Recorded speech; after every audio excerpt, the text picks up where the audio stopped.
Hello, welcome to Salento with Love. I'm Davide Mengoli and I want to walk through the house with you. But before we walk through this majestic palazzo, which is a little bit more than just a house, in one of the most picturesque towns here in Salento, I would like to give you a little bit of a background. This town goes back more than 1,000 years. There are incredible monuments that I would like to show you just in a very quick scan through the town to understand really the energy that comes when you are buying or when you actually have a property here in Salento. It's not just about the blue sky. Just as a simple thing, very small. Well, first of all, before I get into the details, if you'd like to walk through the house with me, subscribe to our YouTube channel and we're going to walk through so many beautiful things. But just to set the scene, imagine opening any of those windows up there, getting up in the morning with your beautiful coffee, and here with this beautiful blue sky in Salento, which it's here for majority of the time. And as you turn around, as I turn around, you won't turn around because you're just opening the window, you have this greeting you. This is La Quiesa De La Dolorata. Look at the details. Before I show you that sculpture up there, and then we go for a walk through the town. Look at the details. This is all carved on pietra leccese and it goes all the way around the top. And when you open one of those windows, you're going to see La Pietà. Not La Pietà di Michelangelo, but it's the same representation of La Pietà di Michelangelo, just right at the top of the church there. And well, you know, La Pietà di Michelangelo is in the Basilica di San Pietro. What an incredible piece of history that is. So again, imagine opening that door and just standing, and you can see this right opposite. Blue sky, beautiful buildings. We're right in the edge of the old town centre of Corigliano d'Otranto. So would you like to see more of Corigliano before we walk through? Let's go and have a look at it together. So before we walk through the house, let's walk through the town. We literally just stepped out. It's on the corner over there, about 30 seconds walk. Can you imagine you come out in the morning and you can sit out here, beautiful blue sky, have your coffee, have your pasticciotto, which is the typical cake here in Salento, beautiful bars, surrounded by some amazing architecture. And then you just wander the streets. You may go for a walk or in the evening for a beautiful aperitivo. I always like to say Salento, it's more than just the blue sky and the proximity to some of the best coastlines in Europe, not in Italy, in Europe. And probably I would say for somebody that has traveled around the world, I would say some of the best coastlines in the world because of the different things that you find, from the rocks and the sandy beaches and the little towns and the medieval villages. But yes, I think you're probably seeing something, aren't you? So as I turn around, imagine 30 seconds walk from your building, you just walk into history. This is a medieval castle, Castell dei Monte. Here in this little town, as you're wandering on the edges of the old town centre, you're confronted with an amazing, beautiful piece of architecture. You can go in and actually, you know what, right at the top in the summer months, they open a beautiful bar here. So you've got a medieval context with a fantastic bar. Great, isn't it? We're not here to talk about castles. We're here to talk about the property, this walkthrough that we're going to do. But isn't it amazing when you choose a location abroad, the importance of having other things around that actually work as a frame? It's beautiful. It's beautiful to know that you have things that could actually fill your soul as you come out. So this is exactly one of them. Little elements of history, probably. Can you see? We're not here to talk about history, although I love it. But these are a witness of when the Turks were attacking the coastline. They were using these big catapults to throw these massive rocks to try to get to us. And probably these have been transported from the nearest city of Otranto to here. So this is one of the elements that you can find here in Corigliano d'Otranto. Let's go and have a look what else we can see here in these beautiful towns here in Salento. I guess there is no need for me to say walking distance because it's such a small town, with the nucleus of the town being the old town centre. And this town goes back to the 11th century, so little roads, and then this is the square with probably some of the oldest bits of architecture that you can find. And it's beautiful because it's little restaurants, little bars, so all through the year you could just pop out and find a fantastic restaurant with some local food, some local cuisine, and then the clock tower over there, so you don't need to bring a watch with you. You're on holiday, you just refer to the clock tower. But isn't it incredible that these little towns that hold so much charm and history, and there is that mixture as well of the architectures that, or the different periods that have been mixing themselves, you know, going back to the 11th century, and then beyond that, you know, with the Spanish, and then the Greeks before that, and then all the contemporary elements like this beautiful palazzo behind me with this amazing balcony. And just to finish it off before we go back and we walk through, I'd like to show you one little special corner of this beautiful town. So here we are. So, but before we step into a piece of history, and I'll leave you to contemplate, just have a look at these portals. There's two portals in this city that are so special. Now, what we're just about to see is the Chiesa Madre, or the main, beautiful to see cars coming through, eh? The main church in the town. It's interesting that this goes back to potentially the Basilians, the monks that were here in this Terra d'Otranto back in the 9th century.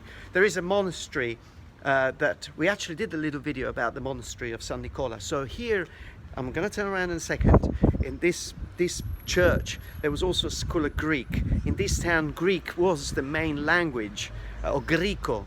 So as I turn around, and then we're going to go in, and I'm going to leave you to contemplate one of the most beautiful elements that you can find in Salento. So this is the facade of La Chiesa di San Nicola, which is a beautiful, built in the 16th century in these towns, on what used to be una cappella, or a chapel, going back to the 9th century. So built on the same grounds, and some elements were actually taken from the cappella and transported to create even the facade and some of the affreschi that you can still see on the outside.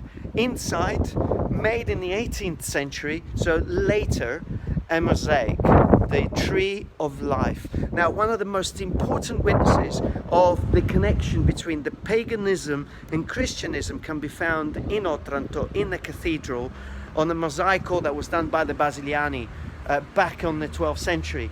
Here, it was reproduced in the 18th century. So, I'm going to stop the video now. I'm going to go in. I'm not going to talk. I'm going to let you enjoy the interior of this beautiful cathedral, and then we're going to walk through the house in this beautiful town of Corigliano d'Otranto.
So here we are, ready to walk in through the house. So let's first of all take a look at the outside, because we're probably going to finish it obviously on the inside.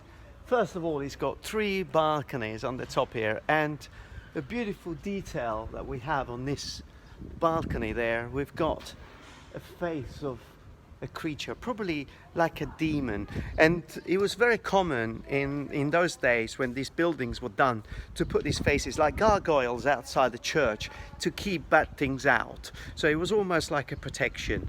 But it's beautiful to see these 3 balconies. Now, the style of the building, it's very unusual, with these Gothic shape windows. probably the architect inspired himself with the neo-Gothic church, that was built, La Chiesa De La Dolorata, that was built in 1926. This building was done a few years later, so probably the architect was inspiring and was sort of taking that as a source of inspiration. Stands on the corner, so it gets the light as we move around. I try not to get run over. So it gets the light from all the way around. So just one balcony on this side, and then that's another building. Just probably in old days, because there used to be all big families. But just one balcony there and 3 balconies on the side, with the main one in the middle being larger, overlooking the church right opposite. So 3 entrances on this side of the road, 2 made by 2 historic doors. Now, interesting, because the quarries around here in this particular part of Salento is of pietra leccese, which is very similar to, if you are English, probably to Yorkshire stone or Bath stone. I don't know what you have in the States or in other countries, but this is a very porous stone. It doesn't have any plaster on it. It's literally the natural stone as it gets dug out from the ground in the quarry at about 10, 15, 20 meters of depth, and then it was used. In fact, as you're looking through, some of it has got holes and fossils, and the time is these are all fossils that you can see inside. So beautiful thing about already this particular buildings is that when it comes to the outside, once they get cleaned, they stay beautiful forever. They don't need to be painted over, they don't need anything, they're just beautiful as they are. So incredible detail right at the top, so with this really Gothic sort of shapes that you can see, and then this beautiful big portal that gets you inside. So this used to be a house for many people, wealthy people in them days. Oh, I mean, I can't stop looking at this church with the beautiful Pietà at the top, the sculpture. So should we go in? So we are going in now. So as we go in, we have this beautiful big room here, and first thing is the star vaulted ceilings. This will sit all through the property, because properties that were built prior to 1940s, before really concrete and metal was used in construction, they use this system. So this system is a self-supporting system. It's an ancient system. So there is no cement, there is no metal, nothing ever goes wrong, apart from also adding to the beauty of the natural or the historic Mediterranean elements of these star-shaped ceilings. Extremely high. This probably is, I would say, at least 5.5 meters high. So what's that, 15 feet roundabout? I mean, really high, with this beautiful portal. Now, I may let you, because when I saw this building a few months ago, I decided to do a feasibility study and to inject a little bit of my design into this. I called this building Correios. And the reason why I called it Correios, or Palazzo Correios, is because the town Corigliano, some people think that comes from heart. Some other people think it comes from Kore in Greek, which means village. Probably more the second one, but I like the heart. So I call this Palazzo Correios. And with that in mind, I created a feasibility study. So I'm not going to let you in this, because if you'd like to know more, just email me and I will actually send you the whole study. But we did some renders of what this beautiful palazzo could actually look like once it gets fully restored. And to give you an idea on, oh look, these are the details that I was telling you about on the balcony. Probably easier to see it over there. But just to give you an idea, we are looking at the floor plan of the building. So we have our ground floor, where we've just walked in from the street right now, and then we have these rooms on the side and a beautiful secret garden. So let me show you. And also, probably this picture of the town helps you to understand. This is the castle. This is where we walked through, the old town centre. That's the square that we saw earlier, and that's the church with the mosaics in.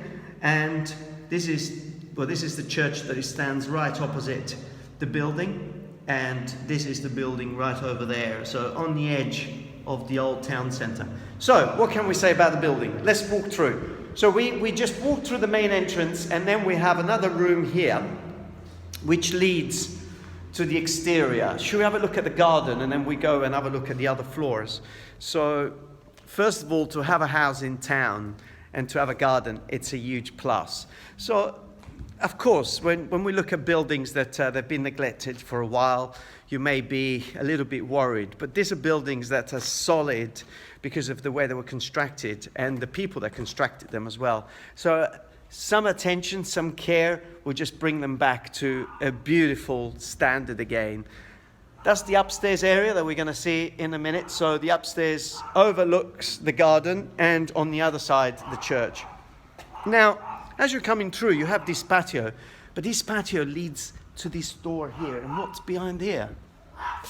Well, what's behind here for me, it's magic, because this is a secret garden and it's got pieces of history in this garden that go back about 500-600 years, going from these slabs that actually create this little area to the original stone floor that you can find in the ground here. And you can see this is a monolith.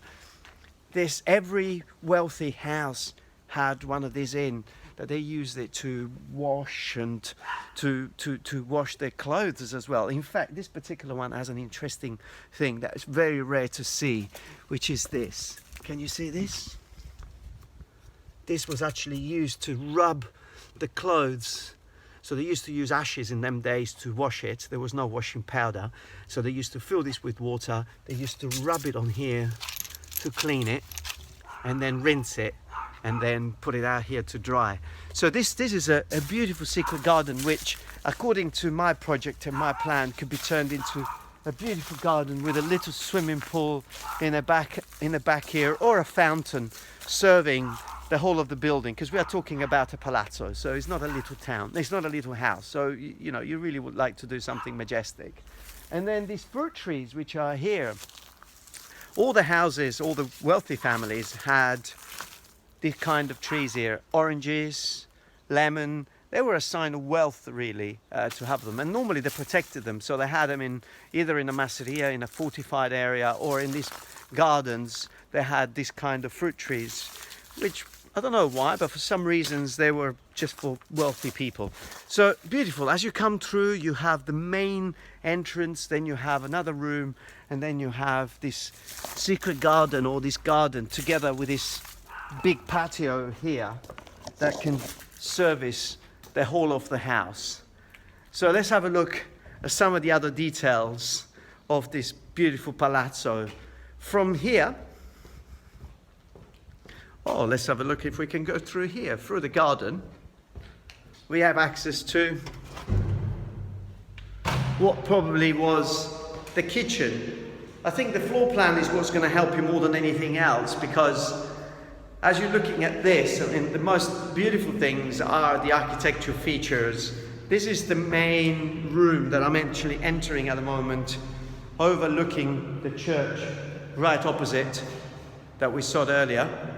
It's just over there. And again, the height of the ceiling here, probably about 5.5 meters, or just definitely more than 5 meters, which is incredible to have buildings. So you can probably build a mezzanine.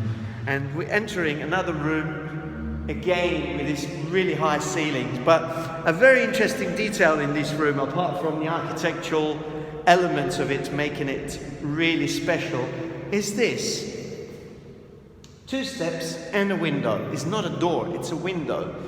I was talking to some not really old people, but anyway, older than me. And they were telling me that this is where the girls used to stand here watching the boys going by.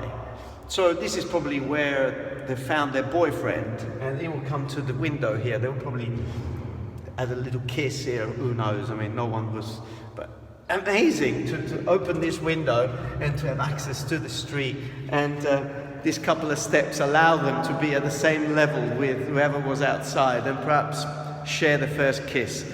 Another door here that we saw from the outside, also leading to the street level.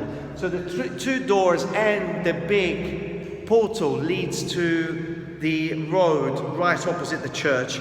And in this room then we have this window with really high ceilings, allowing us to contemplate the possibility of a mezzanine and to split the level into two, like probably they did in the really, really old days in some of those old buildings that we have seen, where they used to create the mezzanine and split the two levels. Then when you come across a property like this, there's a lot of little areas that you can actually develop. Like there is a little storage area at the top there.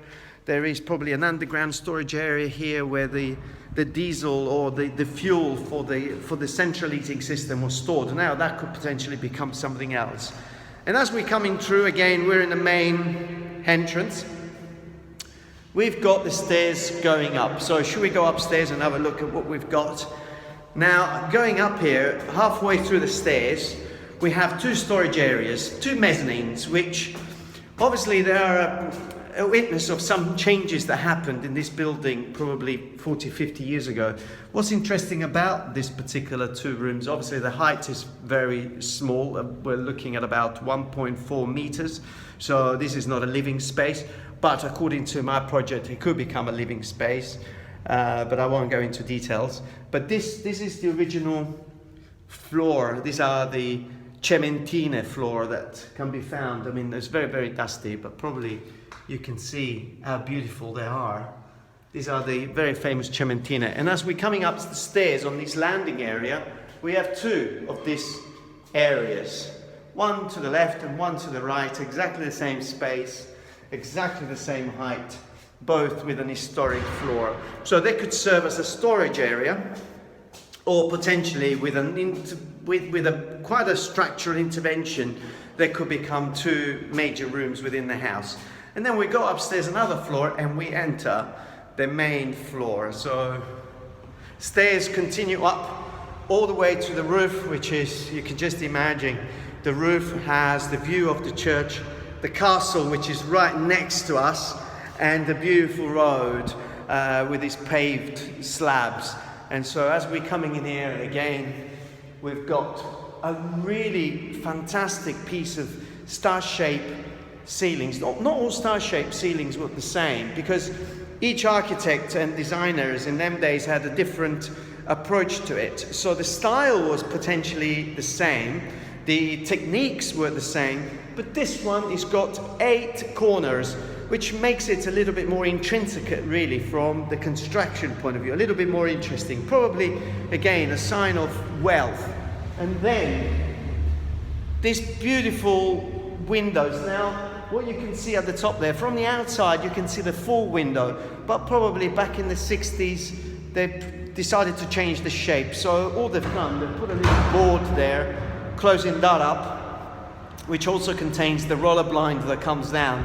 But from the outside, you can actually see the whole shape of the Gothic window. So in a refurbishment process, obviously, we'll re-establish that again.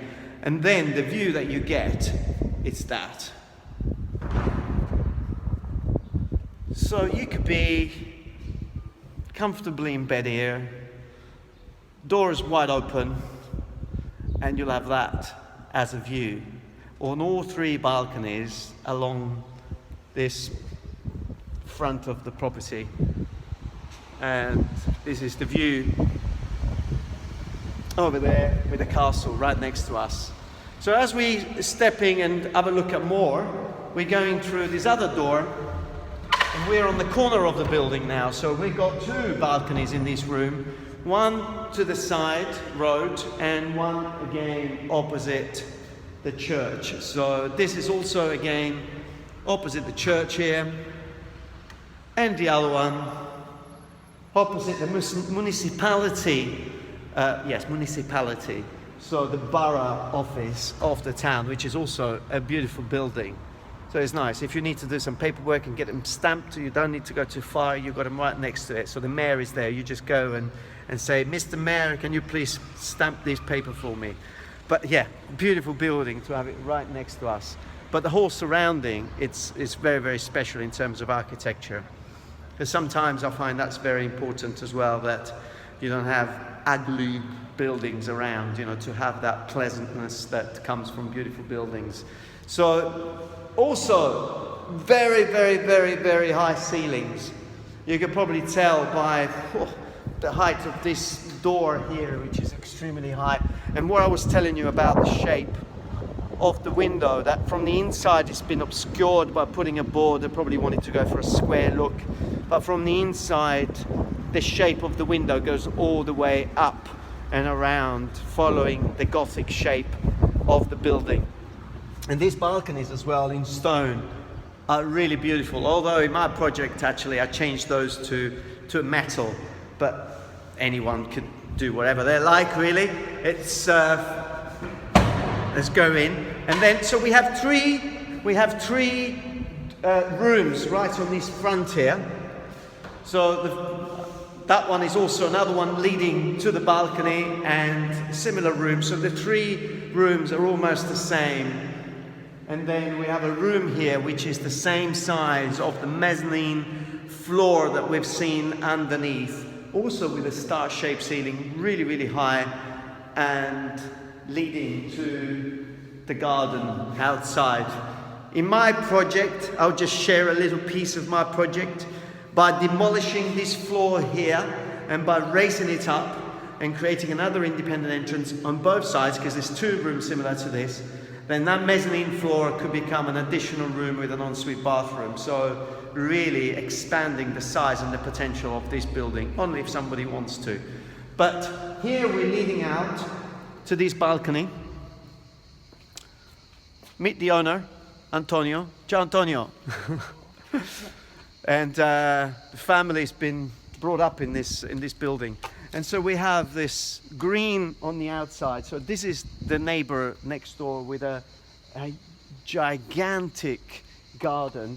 And this strip, which is an L shape, made up of the patio that we walked through before, and then the longer piece over there with the secret, what I call a secret garden, where potentially a beautiful swimming pool will go in, just goes at the back there. So you're surrounded by this beautiful green area and some really beautiful buildings and renovations that are being done over here, which we can probably see when we go up on the roof to finish it all off.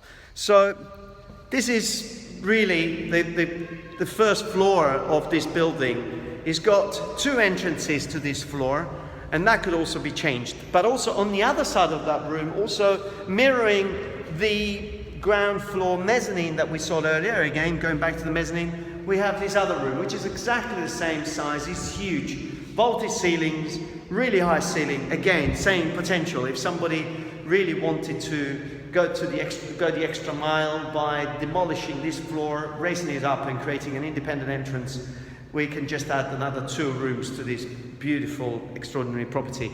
Also access to that balcony that we were outside a second ago, and a small bathroom over there. Sometimes I don't bother showing bathrooms and things like that on a building that hasn't been renovated, because really when you reformat and reshape a building like this, potentially you're going to put at least another 3 bathrooms to it, and what was a bathroom could become a walk-in wardrobe. So now we're just going up the stairs. Yeah, so showing where the bathroom is, where the kitchen is on a property that hasn't been renovated, it's not really important, because I'm sure an architect could reshape the whole building, giving you a completely different contemporary look. So as we're going up now, we're right on the roof, and we're going to step outside. You know, interesting feature about buildings here, a little bit like Greece, we probably have a lot in common. They're flat roofs, so your additional space to a building, it's incredible. So much you can do. I mean, so many architects are putting swimming pool on top of roofs now here in Salento. Others are going a bit more the practical route by putting solar panels.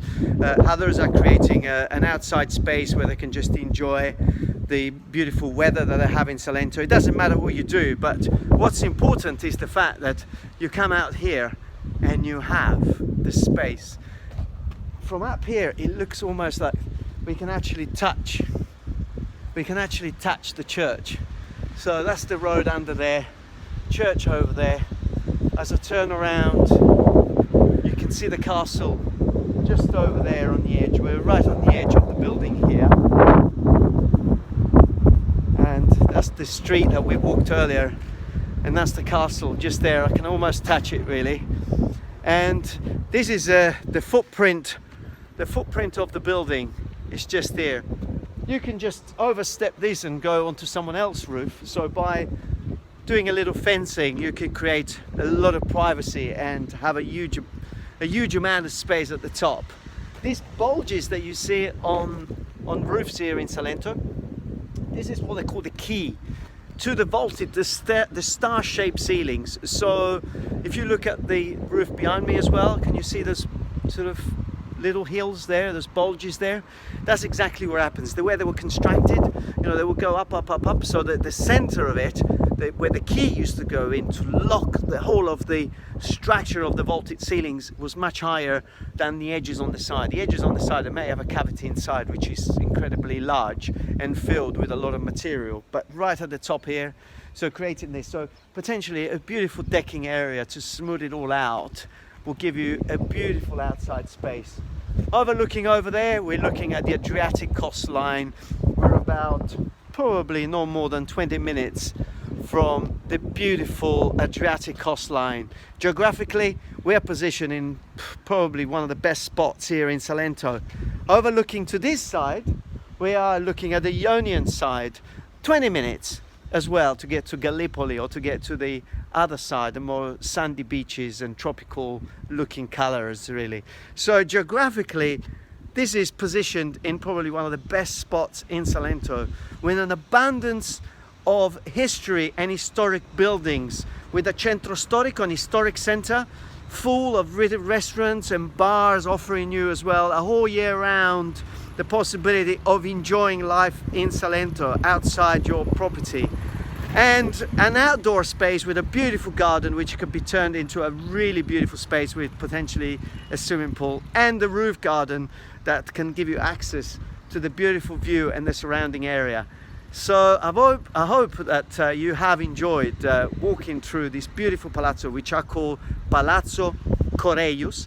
If you'd like to know more about Palazzo Corigliano, please write to me and I will send you something extremely amazing about what I have done in terms of a feasibility study to do with this building. Also, if you like to walk through other houses and properties with me, just put a tick on it and subscribe to our YouTube channel. And I hope you've enjoyed it. Until the next walkthrough, thank you very much from Davide Mengoli.